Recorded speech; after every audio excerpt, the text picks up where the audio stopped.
Saints. What's up, good people? Mark Holmes here, and as always, I want to say thank you all for watching, commenting, subscribing, and being part of the Joe Boo Sports Report. Without you guys, as well as you ladies, you know that this literally does not work. You know, one man's junk is another man's treasure. Sometimes people can see something that others don't. You know what I'm saying? You know what I'm saying, right? A lot of people saw this red brick house over here and said, man, bulldoze that shit over, man. That's a piece of shit. But see, I had different ideas on it. I could see what it could become. That's vision of taking something that some people think is worthless and turning it into something. And see, here we are with the Dallas Cowboys with Jerry and Stephen Jones, Dumb and Dumber. I don't know if you guys see my shirt. Oh, my! What'd you think of the shirt? Mm-hmm. Shout out to Miss Tracy. That's cool. It's point blank. Dumb and Dumber. We're hearing, of course, now, there's the Mike McCarthy, that him and Dak didn't get along, that he was the reason why Amari Cooper wasn't here because he didn't want to have him. Of course, that's what we heard. That's not the reason. Well, but see, that's what we're being sold now. I'm not that sure. Mike McCarthy was the problem. I don't think we could talk about the true reason why. Well, be that as it may, okay, be that as it may, we are where we are. But the Chicago Bears, who requested Mike McCarthy to do an interview, typically what happens when you first interview is with a Zoom call, right? You know what they did with Mike McCarthy? They brought him in. They didn't just bring him in. They didn't just say, hey, why don't you come on by and stop on it? They sent him a private jet, and they flew him in, first class, all the way. Now, we know the Bears have interviewed a lot of people, as they should. You want to make the best decision having multiple choices as possible. And see, that's where the Cowboys' real issue is. They overvalue things. See, they overvalue their guys.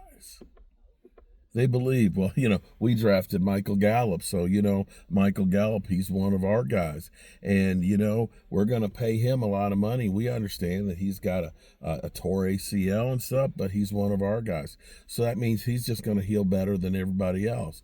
Would it be more prudent for us to go out there and spend good money for average talent? Well, some people out there will say, hey, you can get a good free agent wide receiver for about $12, $15 million that hasn't torn their ACL. But see, they're not one of our guys.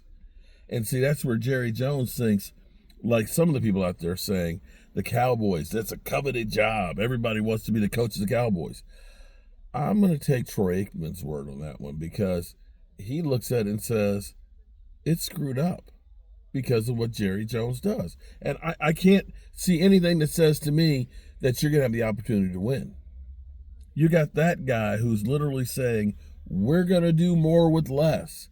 We got that guy who literally flew his freaking helicopter in the middle of practice to land. You know what I'm saying? We got that guy who waits until opening day to finally announce the contract signed with his quarterback. It ain't about winning. And the Bears probably look at it and say, what? Wait a minute. Wait.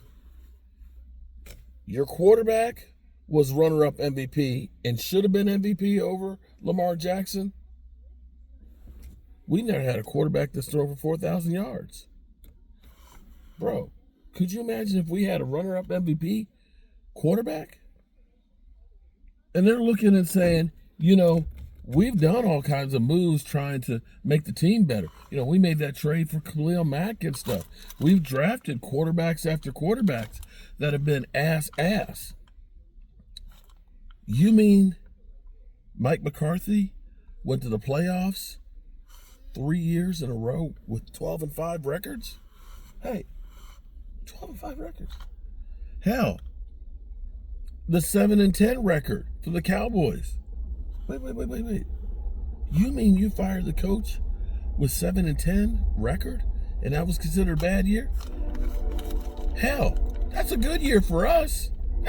Man, bring him in here. Wine and dine him. Let's see if he'll come in here. He knows the division because he's worked here. And here we are with interest in Robert Saleh, Who? the Jets' former coach.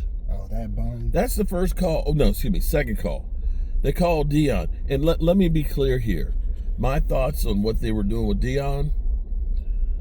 Jerry Jones is literally, it's the middle of the playoffs. The Commanders have won or going to the division round.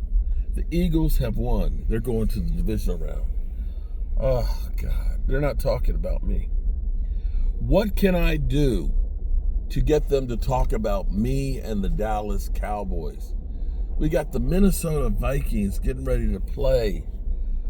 Oh, God. What can we do? What can we do? How can we make this huge? Wait a minute. I know what'll shit. This'll stir some shit up. We'll call my boy Deion, and we'll start a rumor that we're in conversation. That's what we'll do that right around kickoff. And then they would try to mess his situation up. Right. You're going to be petty and try and hold on to Mike McCarthy and have literally the walk of shame for him for a week. And then you're going to call Deion. Trying to mess his situation up with Colorado State. We all know he knew he wasn't going to get Deion. He did that purely because he wanted to make some noise out there. He wanted to be talked about. And what was the first thing that happened at the beginning of halftime and that they teased going into halftime?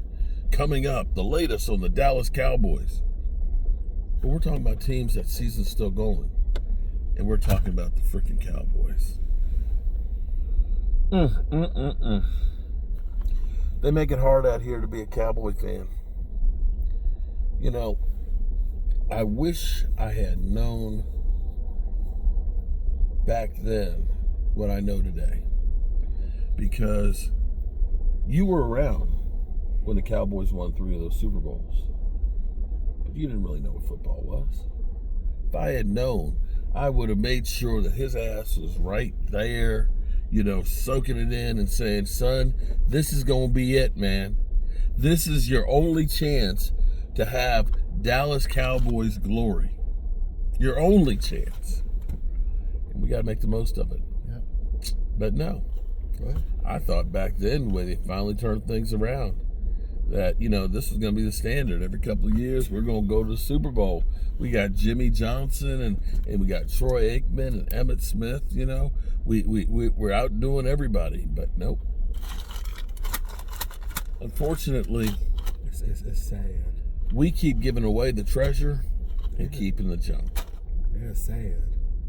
It really is. Dan Quinn, his first year with Washington, won at least a playoff game. Let that sink in, y'all. Dan Quinn, 1 year removed, doing great things. The Cowboys are ass.